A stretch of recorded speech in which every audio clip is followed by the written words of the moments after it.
Hello viewers, welcome to our channel. ఇవాళ మనతో పాటు ఐకాన్ ఆస్ట్రాలజర్ గట్టుపల్లి సురేష్ బాబు గారు ఉన్నారు. గురుగారితో మాట్లాడదాం. గురుగారు నమస్కారం. జయశ్మనారాయణ.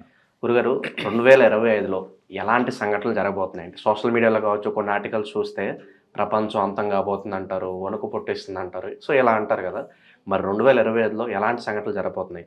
మన దేశ ఆర్థిక పరిస్థితులు కావచ్చు, సో ఇంకేదన్నా పరిస్థితులు తీసుకున్నట్లయితే ఎలాంటి సంఘటనలు జరగబోతున్నాయి 2025లో? అయితే మనం ముందుగానే చెప్పుకోవడం వలన కొన్ని సీక్రెట్స్ ఉంటాయి. మనకి కొంతమంది ఉంటారు, బాబా వంగ కావచ్చు, లేకపోతే శ్రీ విరాట్ పోతులూరు వీరబ్రహ్మేంద్ర స్వామి కాలజ్ఞానం అని ఉంటుంది. అసలు ఈ కాలజ్ఞానం అంటే ఏంటంటే, కాల అంటే ఏంటంటే నలుపు, చీకటి. జ్ఞానం అంటే చీకట్లో జ్ఞానం అని, అంటే చీకట్లో బాణం వేస్తారంటారు కదా, అలానే చీకట్లో జ్ఞానం అని. అంటే అది ముందుగా నేను చెబుతున్నాను, దీన్ని మీరు ఆచరిస్తే ఆచరించండి, లేకపోతే లేదు. నా జ్ఞానం ప్రకారంగా నేను చెప్తున్నాను అని. కాల అంటే నలుపనే కదా, నలుపులో అంటే చీకటి, చీకట్లో జ్ఞానం అంటే చీకట్లో ఏం తెలుస్తుంది మనకి? ఏం తెలియదు.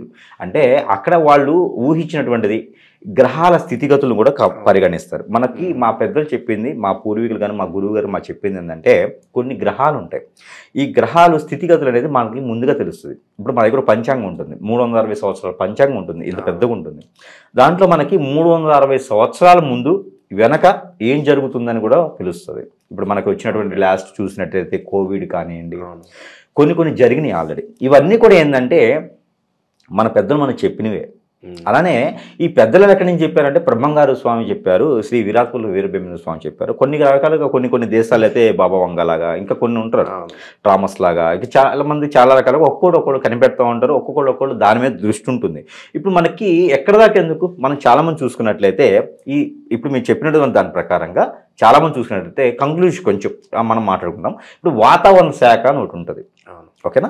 ఈ వాతావరణ శాఖలో గరిష్ట అని చెప్పేసి అని ఒక వారం రోజుల ముందే తుఫాన్ వస్తుందని చెప్తారు. హెచ్చరిక కేంద్రంలో వారం రోజుల ముందే తుఫాన్ వస్తుందని చెప్తారు. ఒక 1 year తర్వాత మనకి భూకంపం రాబోతుందని చెప్తారు. ఇది సైంటిఫిక్గా సైంటిస్టులు ఎప్పటి నుంచి మనకు చెప్తూ ఉంటారు. ఇది దేవుళ్ళే చెప్పాలి అనేది కాదు. గ్రహాల స్థితిగతులు వాళ్ళు గమనిస్తారు, వాళ్ళు చేస్తారు. మనకి ఏమి లేకుండానే రాకెట్ ఎక్కడ దాకా మనం వెళ్ళిపోతూ ఉన్నాం. ఈ రోజున మనము చంద్రుడి మీదకి వెళ్తున్నాము, అంగారకం మీదకి వెళ్తున్నాము. ఈరోజు మనకు రవి మీదకి వెళ్ళడానికి కూడా ప్రయత్నం చేస్తున్నారు. చైనా వాడైతే ఏకంగా ఆ దేశానికి, ఉక్రెయిన్ వాడైతే ఆ దేశానికి వాళ్ళు ఒక లేనటువంటి లైక్ని ఒకటి కట్టించారు. అంటే ఆకాశం కింద ఒక లైన్ ఉంటుంది, ఇంకొక పొర అది ఏర్పరచుకున్నారు. మొన్న యుద్ధం జరిగినప్పుడు కూడా అదేగా జరిగింది. మొన్న ఇరాన్ ఇరాక్ యుద్ధం జరిగినప్పుడు కూడా అవే జరిగినాయి. అంటే దేశము చాలా వరకు ముందుకు వెళ్ళిపోతుంది, నాలెడ్జ్ అనేది ఇంప్రూవ్ అయిపోతుంది. ఈరోజు ఏ టెక్నాలజీ ఉంది అంటే 2050లో లేకపోతే 3000 సంవత్సరంలో మనం ఎండబోతున్నాం, అసలు ఎక్కడ ఏ గ్రహం మీద ఉంటామని కూడా ఈరోజు మనకు తెలిసిపోతుంది. అంటే ఒకప్పుడు మనకి ఈ బాబాలు గురువు గారులు చెప్పడం వల్ల మనకు తెలుస్తుంది. ఈరోజు టెక్నాలజీ పెరిగిపోయింది. రేపు మనకి ఏమవుతుంది, ఎండ ఎలా ఉంటుందని మనం ఈరోజు చెప్పేస్తాం. ఒక 2 నెలల తర్వాత ఫిబ్రవరిలోనో, జనవరిలోనో, ఫిబ్రవరి, మార్చి, ఏప్రిల్లోనో ఎలా ఉండబోతుందని మనం ముందుగానే చెప్పేస్తా ఉన్నాం ఈ రోజుల్లో. అంటే టెక్నాలజీ ఇంప్రూవ్మెంట్ అయిపోయింది. ఈ రోజుల్లో ఇలాంటివన్నీ చెప్తే కూడా నమ్మేటువంటి పరిస్థితులు చాలా తక్కువ ఉన్నాయి. కానీ కొన్ని నమ్మాలి, వాటికి తగ్గట్టుగానే ఉండాల్సి వస్తుంది. అలానే మనకి 2020 సంవత్సరంలో ఎంతవరకు టెక్నాలజీ పెరిగినా కొన్ని ఉంటాయి, అవి ఆపలేరు. ప్రాణం ఆపలేరు, పరిస్థితిని ఆపలేరు, ప్రకృతిని ఆపలేరు. ఏవైతే ఉంటాయో వాటిని ఆపలేం, కానీ ముందుగా తెలుసుకోవడం ద్వారా జాగ్రత్త పడవచ్చు. విజయవాడలో ఫ్లడ్స్ చూసాము, కేరళలో చాలా విపత్కర పరిస్థితులు చూసాం. మరి 2025లో అలాంటి పరిస్థితులు ఏమన్నా ఉండబోతున్నాయా? అందుకే అదే అంటున్నా. ఇప్పుడు మనకు ఆ ఫ్లడ్స్ కావచ్చు, లేదా భూకంపాలు కావచ్చు, లేదా ఇంకేదన్నా ప్రమాదాలు కావచ్చు, ఇవన్నీ కూడా ఏంటంటే ఒక రూట్లోకి వెళ్తూ ఉంటే ఆ రూట్లో ఆల్రెడీ నాకు తెలుస్తుంటే, ఎవరిని వెళ్తూ ఉంటే ఆ రూట్ బాగాలేదు నాయన, వేరే రూట్కి వెళ్ళని చెప్తాం. అలానే మనకి తెలిసిన విషయాన్ని షేర్ చేయడం ద్వారా మనం కొంతమేర ఆ అవగాహనకి తెలుసుకుంటాం. ఆ మేర ఆ టయాల్లో ప్రయత్నం మనం కొంచెం జాగ్రత్తగా ఉండేదానికి ఆస్కారం ఎక్కువ ఉంటుంది. కాబట్టి మనకి కాలజ్ఞానం అనేది ఉన్నది, బ్రహ్మంగారు స్వామి చెప్పింది ఉంది. ఇప్పుడు ఏ టెక్నాలజీ కూడా ఉన్నది, వాటిని తీసుకొనే ఇవి చెప్తూ ఉన్నారు ఈ రోజున. వాటిని పరిగణించేసి మన పెద్దలు చెప్పిన ఏవైతే ఉన్నాయో టెక్నాలజీ రూపంలో మార్చేశారు. అంతమించి ఏదైతే ఉందో పురాణాల్లో, వేదాల్లో ఉన్నాయో అవే ఉంటాయి. నేను ఎదుర్వేదంలో చూశాను, అలానే సామ్యవేదంలో చూశాను, అలానే గరుడ పురాణంలో కూడా ఈ 2025 సంవత్సరం ప్రత్యేకించి ఉన్నది అందులో. అంటే మరీ కాలజ్ఞానం అంతమైపోతుంది, కలియుగం అంతమైపోతుంది, జనావళి ఉండరు, మానవాళి అనేది జీవించరు, అసలు మరీ భూకంపాలు వచ్చేస్తాయి, సముద్రం మన మీదకి వచ్చేస్తుంది. ఇలా అయితే కాదు, మనకు వస్తాయి, ప్రమాదాలు ఉన్నాయి. అవి జాగ్రత్త పడేదానికి ఉంటుంది. ఇప్పుడు మనకి ఒక కర్ణాటక సిటీలో ప్రాబ్లం ఉంది, కర్ణాటక రాష్ట్రంలో ప్రాబ్లం ఉందంటే తెలంగాణకో ఆంధ్రాకో మహారాష్ట్రకో వెళ్ళిపోతారు. అది ముందుగా మనం చెప్తాం అన్నమాట. అట్లా ఉంటుంది కాలజ్ఞానం. అలా అవేర్నెస్ తీసుకురావాలి కానీ భయపెట్టే విధంగా ఉండకూడదు. ఎదుటి వాళ్ళని భయపెట్టే విధంగా ఉంటే వాళ్ళు ఈ రోజు నుంచి భయపడతారు. చాలా మంది కొంతమంది ఉంటారు, తొండల మింగ సామెత అని ఒకటి ఉండిద్ది. అలానే వాళ్ళు ఈ రోజు నుంచే భయపడతా ఉంటారు. అవేర్నెస్ కావాలి మనకి, అంతే. ఇంకోటి తెలుసుకుంటే దాని తగ్గట్టు జాగ్రత్తలు తీసుకుంటారు. అయితే దాని దగ్గర ఆ ఫ్లెక్స్ ఉంటాయి. ఏదైతే మనకి విజయవాడ తమిళనాడు చూసామో అలాంటి వర్ష వాతావరణం అయితే చాలా ఉంది. అలానే సముద్రం ముందుకు రావడం కూడా కనిపిస్తూ ఉంది. గ్రహరీత్యా కూడా చూసుకున్నప్పుడు చంద్రుడు మనకి భూమికి చాలా దగ్గరగా వస్తున్నాడు. ఈ 2020 సంవత్సరంలో ఫిబ్రవరి నాటికి చంద్రుడు దగ్గరగా రావడం, అలానే భూమి తిరిగేదానికి ఆగిపోవడం కూడా జరుగుతుంది. ఆగిపోవడం అంటే అలా స్టబుల్గా ఉండడం కాదు. భూమి ఏదైతే పరిగ్రహంలో తిరుగుతూ ఉంటుందో, ఇప్పుడు మన వాచ్లు బ్యాటరీ వేస్తాం. ఇప్పుడు అన్ని బ్యాటరీ వాచెసే. ఈ వాచ్లో బ్యాటరీ అయిపోయే కొద్ది ఆ ముళ్ళు అనేది తిరగడం తగ్గుతూ ఉంటుంది, పరిమాణం చిన్నగా తిరుగుతుంది. అలానే ఈ భూమి కూడా ఏదైతే దాని పరిమాణంలో అది తిరగటం ఉంటుంది, దానికి ఒక టైమింగ్ ఉంటుంది. ఆ టైమింగ్ అనేది కొంత తగ్గడం జరుగుతుంది. ఈ తగ్గడం జరగడం వలన చంద్రుడు కొంత భూమికి దగ్గర అవడం వలన ఈ ఫ్లెక్సెస్ ఏవైతే ఉన్నాయో మనకి ఇప్పుడు మన విజయవాడ కావచ్చు, తమిళనాడు కావచ్చు, కర్ణాటక కావచ్చు, అలానే రాజస్థాన్, మధ్యప్రదేశ్లో అలా ఏవైతే ఉన్నాయి ఫ్లెక్సెస్, ఇవన్నీ కూడా హర్యానాలో కూడా చూసాం మన ఈ మధ్య. అలానే ఉన్నాయో ఇవన్నీ కూడా ఉంటాయి. విపత్తులు అనేది నీటి ద్వారా ఉండేటువంటి విపత్తులు ఏవైతే ఉన్నాయో ఖచ్చితంగా ఉంటాయి. సముద్రపు ఒడ్డున, సముద్రపు గడ్డన, ఆ సముద్రపు తీరాన ఉన్నటువంటి రాష్ట్రాలు కానివ్వండి, అక్కడ ఉన్నటువంటి సిటీలు కానివ్వండి, కొంతమేర మునిగిపోయేటువంటి అదృష్టం కూడా ఉంటుంది. ఆ అదృష్టం ఎందుకన్నానంటే సముద్రంలోకి వెళ్ళడం అనేది ఆ చెడంతా తీసేసుకోవడమే కదా, అంతే కదా. ఆ చెడంతా కూడా ఏదైతే మనం ఇప్పుడు మనం పాలిస్తున్నటువంటి చెడు ఏదైతే ఉందో ఆ చెడంతా పోతుంది అన్నట్టు మేడం. అందుకనే అదృష్టం అన్నాను. అయితే ఇలాంటి ప్రమాదాలు ఉండేటువంటి ఆస్కారం ఎక్కువ ఉంది కాబట్టి ఆ సముద్ర తీరంలో ఉన్నటువంటి పర్సన్స్ ఎవరైతే ఉంటారో వాళ్ళు జాగ్రత్త వహించుకుంటే మంచిది. ఈ ప్రభుత్వాలు కూడా అక్కడక్కడ ఉన్నటువంటి ప్రభుత్వాలకి అదృష్టం ఏంటంటే ముందుగానే వాతావరణ శాఖ తెలుస్తుంది కాబట్టి వాళ్ళు ముందుగానే చూసుకొని అంచనా వేసుకొని దాన్ని తగ్గట్టు చేస్తే అక్కడ ప్రమాద శాతం తగ్గిద్ది. అలానే నష్టం కూడా చాలా తగ్గుతుంది. మనం గుడ్డిగా ఏం కాదులే 2 రోజులు వర్షాలు అనుకుంటున్నాం కదా, వర్షం పడకపోయినా సముద్రం ముందుకు వచ్చేటువంటి దానికి ఉంది కాబట్టి మనం ఎప్పుడూ చూడనటువంటి విపత్తులు ఈ 2025లో మనం చూడబోతున్నాం. అది కలియుగం అంతం కావచ్చు అనుకోవచ్చు, లేకపోతే బ్రహ్మంగారి కాలజ్ఞానం కావచ్చు, లేకపోతే మన సైన్సిస్టులు సృష్టించినటువంటి ఆ గ్రహరీత్యా ఉన్నటువంటి ఒడిదుడుకులు కావచ్చు, ఆ గ్రహరీత్యా ఉన్నటువంటి ఆ పరిగణనాలు కావచ్చు. భూమే ఆ తిరగడం తగ్గుతుంది అన్నప్పుడు గ్రహాల రీత్యా ప్రాబ్లం ఉందనే కదా అర్థం. కూడా వయసు అయిపోతుందా అనేది కాదు. ఆ గ్రహాలు దేవుడి ఆజ్ఞలోనే ఉంటాయి. ఆ దేవుడి ఆజ్ఞలో అన్నీ కూడా వస్తాయి అన్నమాట. ఇంకోటి ప్రత్యేకంగా 2025 సంవత్సరంలో కుల మత విభేదాలు ఎక్కువగా వస్తాయి. అలానే ఈ కుల విభేదాల్లో చట్టాలు తీసుకొచ్చేదానికి ఎక్కువ ఆస్కారం కనిపిస్తూ ఉంది. ఈ కుల విభేదాల నుంచి కొంతమంది అన్యాయంగా చనిపోయేదానికి కూడా ఎక్కువగా కనిపిస్తూ ఉంది. అయితే చిన్న చిన్న విషయాల వల్ల సూసైడ్ దాకా వెళ్ళేటువంటి ఆస్కారం ఎక్కువ కనిపిస్తుంది. కుజితుడికి సంబంధించినటువంటి ఎక్కువ దోషం కనిపిస్తుంది కాబట్టి ఎక్కువగా ఆలోచన విధానం కూడా పాజిటివ్గా ఉంటుంది. ఇప్పుడు మనం చెప్పేది సగమే వింటారు, పూర్తిగా వినేటువంటి ఓపిక ఎవరికి ఉండదు. డబ్బు సంపాదించే విధానంలో కూడా ఎవరు కూడా కష్టపడాలి, డబ్బు సంపాదించాలి అనేటువంటిది లేకుండా ఈజీ మనీ ఎలా వస్తుంది, అసలు మనీయే కావాలా, నా ఇంట్లో మిషన్ పెట్టేసుకుంటా అనేటువంటి ఆలోచనలు కూడా ఎక్కువ కనిపిస్తూ ఉన్నాయి. అందులోనూ ఒక రిలేషన్ అనేది లేకుండా ఈ ఒక రిలేషన్షిప్స్ పెట్టుకోవడం కూడా ఒకటి నడుస్తూ ఉంటుంది. ఒక పద్ధతి పాడు లేకుండా జీవిస్తూ ఉంటారు. ఎందుకంటే ఇవి ప్రభుత్వాలు సపోర్ట్ చేస్తాయా, లేకపోతే అక్కడ ఉన్నటువంటి వాళ్ళ నాగరికత ఎక్కువ పెరుగుతుందా, లేకపోతే ఇంక వాళ్ళ స్థితిగతులు అలా అయిపోయినాయో తెలియదు. కానీ ఇంకా ఫెసిలిటీ సెంటర్స్ కూడా ఎక్కువ అవుతాయి.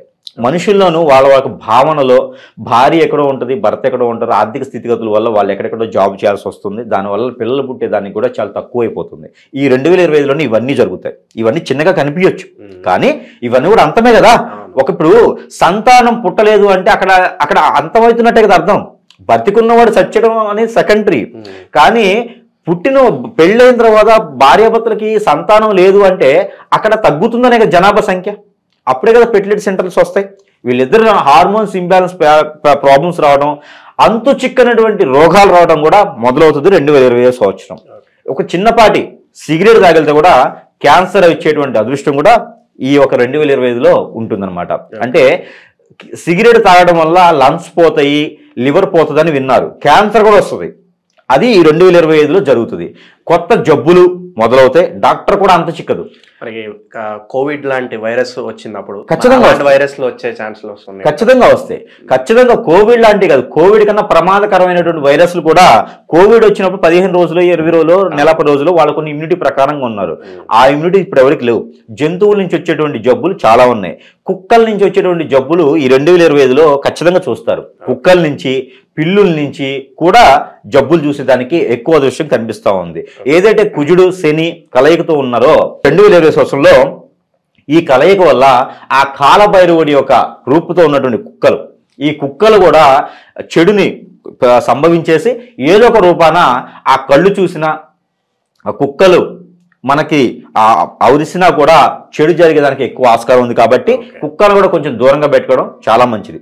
ఇలాంటి పెంపుడు జంతువుల వల్ల కూడా రోగాలు వచ్చేటువంటి అదృష్టం ఎక్కువగా కనిపిస్తోంది. కాబట్టి ఆ మేర పెంపుడు జంతువులు పెంచకుండా ఆవులు, గొర్రెలు అలానే కోళ్లు పెంచుకుంటే మరీ మంచిది. వాటి వల్ల ఉపాధి ఉంటుంది.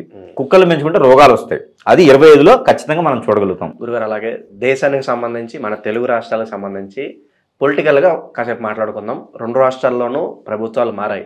మరి 2025లో మేజర్గా ఏదన్నా చేంజెస్ రాబోతున్నాయా?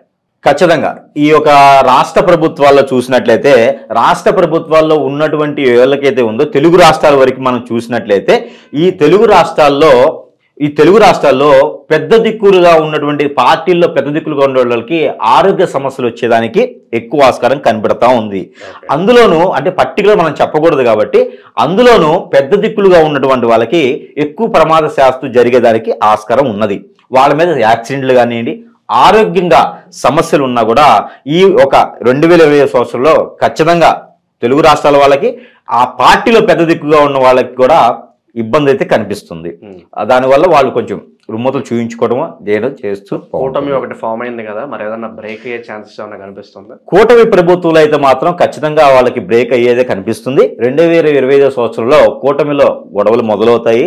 అంతర్గత గొడవలు కూడా మొదలయ్యేదానికి ఎక్కువ ఆస్కారం కనిపిస్తుంది. ఇది నేను చెప్పేది కాదు, గ్రహరీత్యా ఉన్నటువంటిది, కాలజ్ఞానంలో ఉన్నటువంటిది. అందులో వాళ్ళు గమనించుకుంటే కనుక ఖచ్చితంగా కూటమిలో చీలికలు కనబడతాయి, పార్టీలో చీలికలు కనబడతాయి. ఏదైనా బలవంతంగా ఉన్నా కూడా ఎంతవరకు బలవంతంగా ఉంటారు? చీలికలు అయితే ఖచ్చితంగా గొడవలు అయితే వస్తాయి. దానివల్ల ఇంకోటి ఏంటంటే కేంద్ర ప్రభుత్వాల్లో కూడా కొంతమేర పెద్ద తలకాయలుగా ఉన్న వాళ్ళకి కొంత ఆరోగ్య సమస్యలు కానివ్వండి, కొంతమేర ఇబ్బందులు ఎక్కువగానే కనిపిస్తూ ఉన్నాయి. ప్రధానమంత్రి నుంచి కూడా ఏదన్నా కొత్త చట్టాలు ఏమన్నా ఎక్స్పెక్ట్ చేయొచ్చు మనం? ఖచ్చితంగా ఇంతకన్నా కఠినమైనటువంటి చట్టాలు అయితే తీసుకొచ్చేదానికి ఉంది. అన్ని కూడా ఫైనాన్షియల్గా ఇబ్బంది పెట్టేటువంటి చట్టాలు అయితే ఇంకా మనం చాలా చూసేదానికి అదృష్టం ఉంటుంది. కొన్ని బిల్లులు అయితే మనం ఎక్స్పెక్ట్ చేయం, కొన్ని ఆలోచన విధంగా కూడా లేకుండా ఉండేటువంటి దానికి ఎక్కువ ఆస్కారం ఉంది. కాబట్టి ఈ 2020 సంవత్సరంలో చాలా గొప్ప సంవత్సరం కూడా మనం చెప్పుకోవచ్చు. ఎందుకంటే మనం ఎప్పుడు కనివిరి ఎరగనటువంటి సంఘటనలు, సలహాలు, అలానే చట్టాలు, కొంతమంది మనం ఎక్స్పెక్ట్ చేయటువంటి పర్సన్స్ కూడా మనం దూరం అయ్యేటువంటి ఇది కూడా ఉంటుంది. కాబట్టి ఆ మేర 2025 రుమ్మతులు కానివ్వండి, అలానే భూకంపాలు కూడా వచ్చేటువంటి అదృష్టం ఉంటుంది. అలానే భూకంపాలు 2025 సంవత్సరంలో హైదరాబాద్లో కూడా వచ్చేదానికి ఆస్కారం ఎక్కువ కనిపిస్తూ ఉంది. కాబట్టి ఆ మేర జాగ్రత్తలు తీసుకోవాలి. ఇప్పుడు అయ్యేటువంటి కన్స్ట్రక్షన్స్ అన్నీ కూడా భూకంపానికి ఏం కాకుండా చేస్తున్నారు. ఆ భూకంపం రావడం వల్ల కూడా కొంతమేర నష్టం కూడా జరిగేదానికి ఆస్కారం ఎక్కువగా ఉంది. ఆంధ్ర, తెలంగాణలో కూడా భూకంపాలు సూచనలు అయితే కనిపిస్తూ ఉన్నాయి. ఎప్పుడు అంటే ఆగస్టు లోపు కానీ సెప్టెంబర్ లోపు కానీ 2020 సంవత్సరం లోపు ఖచ్చితంగా భూకంపం వచ్చేదానికి ఎక్కువ ఆస్కారం ఉంది. ఎక్కువ ప్రాణ నష్టం కన్నా కూడా ఆస్తి నష్టం ఎక్కువగా కనిపించడానికి ఉన్నది.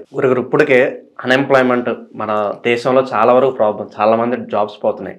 అలాగే జాబ్స్ పరంగా 2020లో ఎలా ఉంటుంది? అలాగే ఎవరైనా కొత్త వ్యాపారాలు పెట్టాలంటే 2025లో ఏ వ్యాపారాలు బాగుంటాయి అంటారు? ఖచ్చితంగా ఇదైతే మంచిది. ఇది అందరికి పనికొచ్చే విషయం.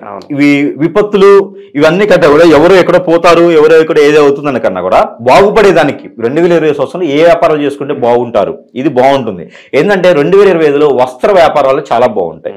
వస్త్రాలకు సంబంధించినవి, అలానే పాల ఉత్పత్తులకు సంబంధించిన వ్యాపారాలు ఇంకా బాగుంటాయి. అలానే కొంతమంది మోసాలు చేసేవాళ్ళు ముసుగులు వేసుకొని వస్తారు. ముసుగులు అంటే గురకాలు వేసుకొని కాదు, మోసాలు చేసేవాళ్ళు వేరే రూపంలో వచ్చేసి మనీ సర్క్యులేషన్ వ్యాపారాలు మొదలు పెట్టాలని చెప్పేసి, అలానే కంప్యూటర్ వ్యాపారాల్లో వచ్చేటువంటి వాళ్ళు మోసాలు జరుగుతాయి. కాబట్టి ఆన్లైన్ బిజినెసెస్ ఏవైతే ఉంటాయో దాని ద్వారా కొన్ని వేల లక్షల కోట్లు నష్టపోయేదానికి జనాలకు ఉంది. కాబట్టి ఆర్థిక స్థితిగతులు చాలా ఉంటాయి. కాబట్టి ఎవరైనా ఇండివిజువల్గా బిజినెస్ చేసుకుంటే ఏదైనా బాగుంటుంది. 2025 సంవత్సరం మార్కెటింగ్ రంగాల్లో వాళ్ళకి అద్భుతంగా ఉంటుంది. అలానే సినీ రంగాల వాళ్ళకైతే కొంతమేర ఎదురు ఇదే ఉంటుందన్నమాట, అంటే చుక్కెదురు అని చెప్పొచ్చు. సినీ రంగం మొత్తం కూడా కొంతమేర తగ్గేదానికి ఆస్కారం ఉంటుంది. ఇంకా పెద్ద పెద్ద వాళ్ళందరూ కూడా జైలు పాలయ్యేదానికి ఆస్కారం ఎక్కువ కనిపిస్తుంది. ఎందుకంటే సినీ రంగంలో ఎవరైతే ఉన్నారో, రాజకీయ రంగాల్లో ఎవరైతే ఉన్నారో వీళ్ళు కూడా ఎక్కువగా పేరు ప్రఖ్యాత ఉన్నవాళ్ళు, ఎప్పటి నుంచో పేరు ప్రఖ్యాత ఉన్న వాళ్ళందరూ కూడా ఈ 2025 సంవత్సరంలో జైలు పాలు ఎక్కువగా కనిపిస్తుంది. గ్రహరీత్యా బాగలేదు. అలానే విదేశాల్లో యుద్ధాలు కూడా ఇంకా మొదలయ్యేదానికి ఆస్కారం ఎక్కువ కనిపిస్తోంది. మన పక్క దేశాలన్నీ కూడా ఇండియా ఏదైతే భారతదేశం ఉందో శత్రు శాసం కూడా ఎక్కువగా కనిపిస్తుంది. భారతదేశం అద్భుతంగా ఉంటుంది కాబట్టి శత్రు శాసం కూడా ఎక్కువ కనిపిస్తూ ఉంది. అలానే పచ్చగా ఉండేటువంటి పంటలు ఏవైతే ఉన్నాయో, మినుము కానివ్వండి, పెసలు కానివ్వండి, ఇలాంటి పచ్చగా ఉండేటువంటి ధాన్యాలు పంటలు ఏవైతే ఉన్నాయో అవి అద్భుతంగా ఉంటే 2025 సంవత్సరం. అలానే వాళ్ళకి విపత్తులు కూడా అలానే ఉంటాయి కాబట్టి పంట త్వరగా చేతికి తీసుకునేలాగా ముందుగానే పంట వేసుకుంటే మరీ మంచిది. అలానే వ్యాపారస్తులు ఏదైతే పాల వ్యాపారం, వస్త్ర వ్యాపారం కూడా చాలా బాగుంటుంది. అలానే ఎడ్యుకేషన్ సంబంధించిన ఇన్స్టిట్యూట్స్ కూడా చాలా ఏర్పడతాయి 2025 సంవత్సరం. విదేశయానానికి వెళ్ళాలనుకుని మోసపోయే వాళ్ళు చాలా వరకు అవుతారు 2025 సంవత్సరంలో. బయట దేశాల పరిస్థితులు అంత విధిగా ఉండవు. 2025 సంవత్సరం వాతావరణం కూడా సహకరించేటువంటి పరిస్థితుల్లో 2020 సంవత్సరంలో ఏ దేశం కూడా బాగోదు. కొన్ని దేశాల వాళ్ళైతే దేశాలు పోయేసి వాళ్ళందరూ కూడా భారత్ మీదకి వచ్చేటువంటి అవకాశాలు కూడా ఎక్కువగా మెండుగా కనిపిస్తూ ఉన్నాయి. కాబట్టి 2020 సంవత్సరంలో ఏదైతే కాలజ్ఞానంలో అంతమైపోతుంది, 2020 సంవత్సరంలో మొత్తం అంతా ఇదైపోతారు, కాలజ్ఞానం అంతమైపోతుంది అనేది అయితే ఏం లేదు. విపత్తులు ప్రతి సంవత్సరం ఉన్నట్లుగానే 2020 సంవత్సరంలో కూడా విపత్తులు ఉంటాయి. కాకపోతే కొంచెం గొప్పగా ఎక్కువ కనిపిస్తున్నాయి విపత్తులు అన్నీ కూడా. వాటన్నిటికీ అధిగమించేసి ఉంటే సరిపోతుంది. అన్నీ కూడా ఆ విష్ణుమూర్తికి కానీ, ఆ శివునికి కానీ, ఆ అమ్మవారికి కానీ ప్రతినిత్యం దైవారాధన చేసుకోండి. ఆ దేవుడి మీద మొక్కు అనేది తగ్గిపోతుంది కాబట్టి ఈ విపత్తులు కూడా ఎక్కువ అవుతున్నాయి. కాబట్టి దైవారాధనలో ఉండండి. అందరూ కూడా ఎవరికి నచ్చిన వాళ్ళు దైవారాధనలో వాళ్ళు ఉంటే సరిపోతుంది. ఇంకొకటి, ఎక్కువగా ఆడపిల్లలు మోసపోయేది ఎక్కువ కనిపిస్తూ ఉంది ఈ 2020 సంవత్సరంలో. మగవాళ్ళని ఎవరిని నమ్మకుండా ఇండివిజువల్గా ఏదైనా జాబ్ చేసుకోవాలి, ఫ్రెండ్షిప్ అనేది ఎవరితో చేయకుండా ఆడవాళ్ళు జాగ్రత్తగా ఉండడం వల్ల మంచిది. ఇంకోటి, దొంగ భావాలు ఎక్కువ అవుతారు. ఇది మాత్రం ఖచ్చితంగా గుర్తుపెట్టుకోవాలి ప్రతి ఒక్కరు కూడా. 2020 సంవత్సరంలో దొంగ భావాలు ఎక్కువ అవుతారు. హిప్నాటిజము, చేతబడి, మందు పెట్టుకోవడం ఇలాంటివన్నీ చాలా ఎక్కువ అవుతాయి. వీటి వల్ల జనారణ్యం అందరూ ఈ విపత్తుల ద్వారా కన్నా వీటి వల్ల నష్టపోయేసి, వీటి వల్ల ఇబ్బందులు పడేసి జైలు పాలయ్యేదానికి కూడా ఎక్కువ ఆస్కారం ఉన్నాయి. కాబట్టి తస్మా జాగ్రత్తగా ప్రతి ఒక్కరు కూడా హిప్నాటిజము, చేతబడులు, ఇలాంటి బ్లాక్ మ్యాజిక్ జోలు వెళ్లకుండా ఉంటే వాళ్ళు అదృష్టవంతులు అవుతారు. ఇలా ఉండేసి అమ్మాయిల్ని ఇబ్బంది పెట్టేసి ఉన్నటువంటి ప్రతి ఒక్కరు కూడా అనుభవించేదానికి ఉంటుంది. కాబట్టి ఎవరు కూడా అలాంటి రూట్లోకి వెళ్ళకూడదు. దాన్ని మంచి చేసి దాన్ని చూసుకోవాలి. కానీ బాబా ఉన్నారు, ఎంతగానో డబ్బులు పడేస్తే అయిపోతుంది కదా, చేపించేయాలని చెప్పేసి ఇంకొకరి మీద చెడు చేసే తత్వం ఎక్కువైపోయేసి ఎవరికి వాళ్లే శిక్షలు వేసుకునేసి ఎవరికి వాళ్లే శిక్ష అనుభవించేదానికి ఉంటుంది. కాబట్టి ఈ 2020 సంవత్సరంలో ఖచ్చితంగా ఇలాంటి చూస్తాము. అందుకని అలాంటి చేయకుండా ఎవరి రీతిలో ఎవరి పద్ధతిలో వాళ్ళు పని చేసుకుంటూ ఉంటే దాని ద్వారా మంచి జరుగుతుంది. కాబట్టి ఆ మాత్రం ప్రయత్నం చేయండి. కొత్తగా వ్యాపారాలు పెట్టే వాళ్ళు అందరూ ద్వాదశ రాశులు అందరూ కూడా పెట్టుకోవచ్చు. మనం మంచిగా ఉండి ఎదుటి వాళ్ళకి హెల్ప్ చేసే విధంగా ఉంటే ఖచ్చితంగా మీకు మంచి జరుగుతుంది. ఇలాంటి విపత్తులన్నీ కూడా వాళ్ళ వైపు రావు. ఎవరైతే చెడు చేయాలని చూస్తారో ఖచ్చితంగా చెడు కూడా వాళ్ళకి ఎదురవుతుంది. కాబట్టి అలాంటి ప్రయత్నాలు పార్టీ వాళ్ళు కానీ, పొలిటీషియన్స్ కానీ, లేదా సినీ రంగాల వాళ్ళు ఎవరైనా సరే ఎక్కువ ఇగో చూపిస్తే 2020 సంవత్సరంలో ఆ ఇగో తగ్గట్టే పైన బండ కూడా పడుతుంది. కాబట్టి ఎవరైనా సరే వాళ్ళకి తగ్గట్టుగా ఉంటే ఆ తగ్గట్టుగానే ప్రతికి బాగుండి ఫ్యామిలీని పోషించుకొని వాళ్ళకి తగ్గిన వాళ్ళు అందరినీ బాగుంటుంది. కాబట్టి అందరూ కూడా మంచిగా ఉండేసి చేసుకున్న వాళ్ళకి ఇలాంటి విపత్తులు అన్నీ కూడా వాళ్ళ జోలు రావు. కాబట్టి అందరూ బాగుండాలని కోరుకుంటున్నాను. జై శ్రీమన్నారాయణ. 2025లో ఎలాంటి సంఘటనలు జరుగుతాయో చాలా బాగా వివరించారు. విపత్తులు అవి వస్తూ ఉంటే దాన్ని మార్చలేము. ప్రభుత్వాలు దానికి తగ్గట్టుగా మెజర్స్ తీసుకుని అలర్ట్గా ఉండాలని కోరుకుందాం. ధన్యవాదాలు గురుగారు.